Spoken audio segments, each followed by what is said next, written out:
I was 13 when I realized just how scary a stranger could be. It started with a simple motel stay, but it turned into something I'll never forget. It was the summer, and my family decided to stay in a motel instead of at a relative's house. My mom, my little sister, and I had just checked in. I was told to keep an eye on my sister while my mom grabbed the room key. So, we sat on this big lobby couch waiting. That's when he walked in. He was just average, middle-aged, jeans, t-shirt. Nothing really stood out about him, except that he didn't check in. He just walked in and sat on the couch across from us. I tried not to look, but something about it felt off, like he was watching us. Thankfully, Mom came back, handed me the key, and we left. I didn't think about him again for a while. That evening, after visiting family, we went back to the motel. My mom let us go swimming in the motel pool. We were splashing around, having fun, when I saw him, the same man, sitting in a chair by the pool. This time, he wasn't wearing swim trunks, just jeans and a sweater. He wasn't there to swim, he was there to watch. My mom noticed, too. She leaned over to me and whispered, "If he doesn't leave in 5 minutes, we're going." 5 minutes passed. He stayed. So we left. Back in our room, we decided to watch a movie. My mom still seemed on edge, but I thought maybe she was being overly cautious, until there was a knock at the door. "Housekeeping," they said, at 9 p.m. I thought it was weird, but we needed more towels, so I opened the door. And there he was, the same man. He just stood there, smiling. Then he said something that made my stomach drop. "How was your swim?" Before I could do anything, I heard the bathroom door open. My mom rushed out, saw him, and yanked me away. She slammed the door shut, locked it, and immediately called the front desk. I begged her to call the police, but instead, she requested a room change. She was terrified, and so was I. We switched rooms that night and didn't see him again. I'm not sure what he wanted or what he was planning, but I've never forgotten his face, and I've never ignored that gut feeling again. Sometimes, it's better to trust your instincts because not every stranger has good intentions. Stay safe out there.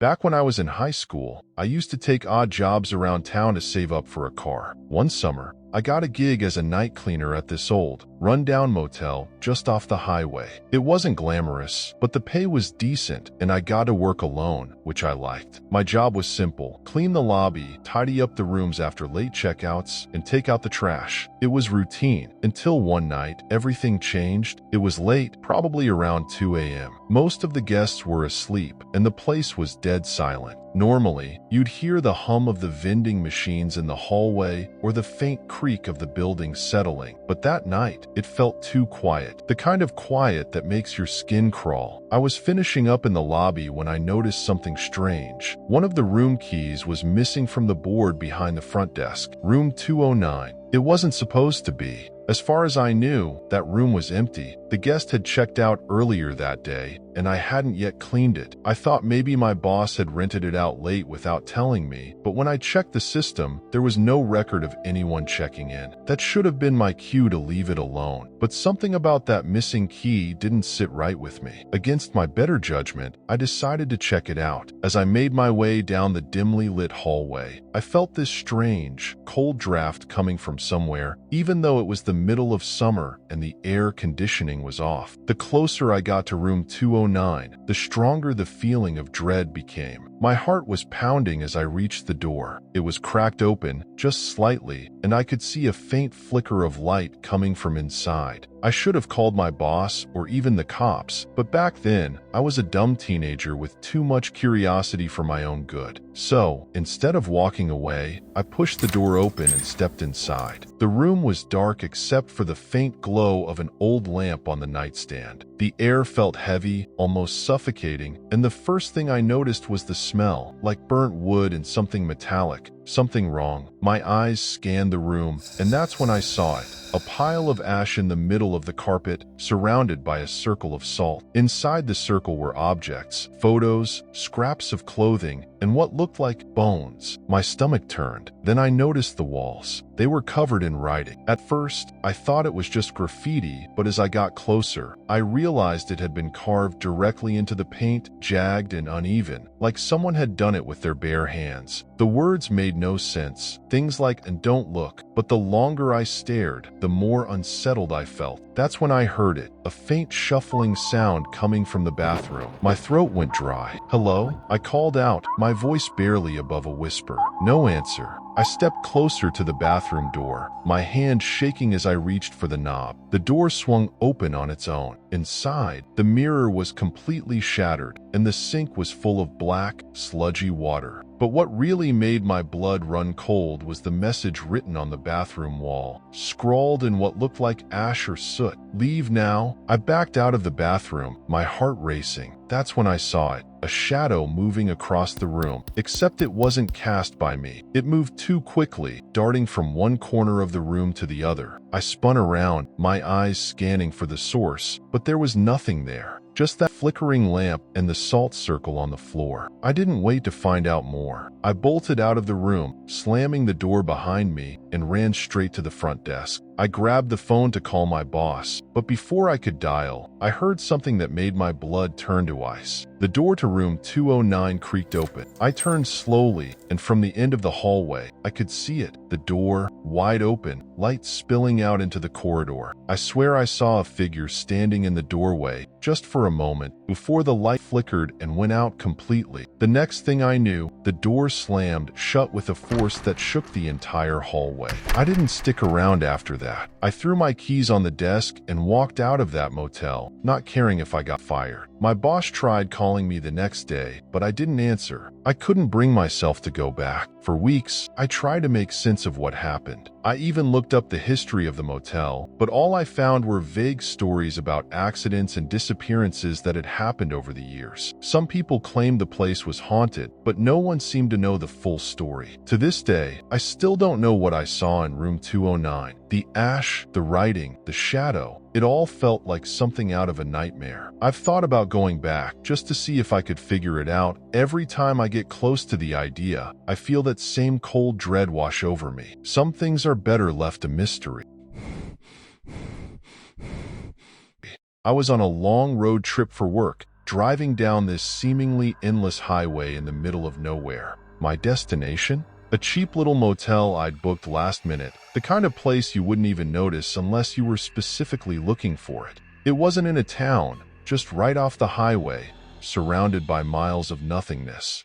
The sun had already set, and the road ahead was illuminated only by the faint glow of my headlights. Hours passed. It felt like I was the only person alive on that stretch of road. Occasionally, a car would pass by going the opposite direction, but I could count them on one hand. Then, somewhere around the halfway point to my motel, I noticed headlights in my rearview mirror. At first, it didn't bother me. It's a highway, cars come and go. But this one stayed behind me. For miles. I'd slow down a little, they'd slow down too. Speed up? Same thing. No passing, no turning off onto side roads. Just this lone car, trailing me through the night. By the time I reached my exit, 3 hours had passed, and they were still there. My gut was telling me something wasn't right, but I tried to brush it off. Maybe they're just on the same route, I told myself. The exit led directly to the motel parking lot, which was pretty empty, only a handful of cars scattered around. I pulled into a spot near the entrance, and my stomach dropped when the car behind me pulled in too. Not next to me, thankfully, but close enough that it felt deliberate. They parked on the opposite side of the lot. I tried to convince myself it was a coincidence. After all, who drives 3 hours on an empty highway just to mess with someone they don't even know? The motel looked exactly how I expected. Old, run down, and eerily quiet. It was the only building for miles. Not a restaurant, gas station, or even a house in sight. I grabbed my bag, walked up to the entrance, and checked in. The woman at the front desk handed me a key card and gave me a polite, but tired, smile. For a place this dated, I was honestly surprised they even used key cards. My room was at the very end of the hallway on the first floor. The fluorescent lights flickered as I made my way down, the faint hum of the bulbs echoing in the empty corridor. When I got to my door, it took me a few tries to scan the key card and unlock it. That detail will haunt me later. The room itself was small but clean. Basic. A bed, a desk, and an old box TV. I unpacked the essentials, took a quick shower, and got ready to settle in for the night. That's when I heard the knock. It wasn't loud or frantic, just a simple tap, tap, tap on the door. My heart sank. I wasn't expecting anyone, and I hadn't seen or heard another guest the entire time I'd been here. Cautiously, I walked over and looked through the peephole. A man was standing there. I didn't recognize him. He wasn't wearing any kind of uniform, so I knew he didn't work for the motel. He didn't knock again, didn't say anything, just stood there. I froze, unsure of what to do. My instinct screamed at me to stay quiet, so I backed away and didn't make a sound. Eventually, he left, or at least I thought he did. Shaken, but trying to stay calm, I locked the door, double-checked it, and went back to bed. I put on a random movie to distract myself, but I couldn't fully relax. Every little noise from the hallway made my ears perk up. At some point, though, exhaustion won, and I fell asleep. I don't know how long I was out, but I woke up to a sound that made my blood run cold. A faint beep, beep, beep. At first, I couldn't place it. My brain, still foggy from sleep, struggled to connect the dots. Then it hit me. It was the sound of a key card trying to unlock my door. I shot up in bed, my heart pounding so hard it felt like it might burst out of my chest. The beeping continued for what felt like an eternity, but was probably only a few seconds. Then, it stopped. Silence. I sat there, frozen, straining to hear any movement outside. That's when I heard it. Footsteps. Fast, heavy footsteps, running down the hallway. I jumped out of bed, threw on the light, and ran to the door. By the time I opened it, the hallway was empty. A few seconds later, I saw the front desk woman rushing toward me, her face pale and full of concern. She asked if I was okay, and I quickly explained what had just happened. She nodded and told me she'd just seen a man sprint out of the building and into the parking lot. Together, we looked out the window and saw him getting into a car, the same car that had been following me earlier. He peeled out of the lot, tires screeching, and sped off back onto the highway. I asked the front desk woman if she recognized him. She said no, but that he had walked in a few minutes before, as if he belonged there. She assumed he had a room and didn't think much of it until she saw him running. The whole situation felt surreal, like something out of a bad dream. I told her about the key card beeping and asked how it was even possible. She looked just as unsettled as I felt and admitted that while it wasn't common, there were universal key cards out there, ones that could bypass cheap motel locks. The thought made my skin crawl. If I hadn't woken up, if he'd managed to get in, I didn't sleep the rest of the night. Instead, I sat in the chair by the door, clutching my phone and waiting for the sun to rise. As soon as it did, I checked out and got back on the road. Later, I did some digging online. Turns out, this wasn't an isolated incident. There were countless stories of people using fake key cards to break into motel rooms, often with sinister intentions. Knowing how close I came to being one of those stories has changed how I travel forever. No more cheap motels, no more isolated highways, and I'll never ignore my gut feeling again. I once stayed at this super cheap hotel in a remote part of Oregon for a work trip, and I regret every second of it. I thought I'd just save some money and relax, but instead, I'm lucky I made it out alive. The hotel wasn't fancy. It looked like one of those old motels straight out of a horror movie. Worn carpet, flickering lights, and the receptionist barely made eye contact when handing me the key.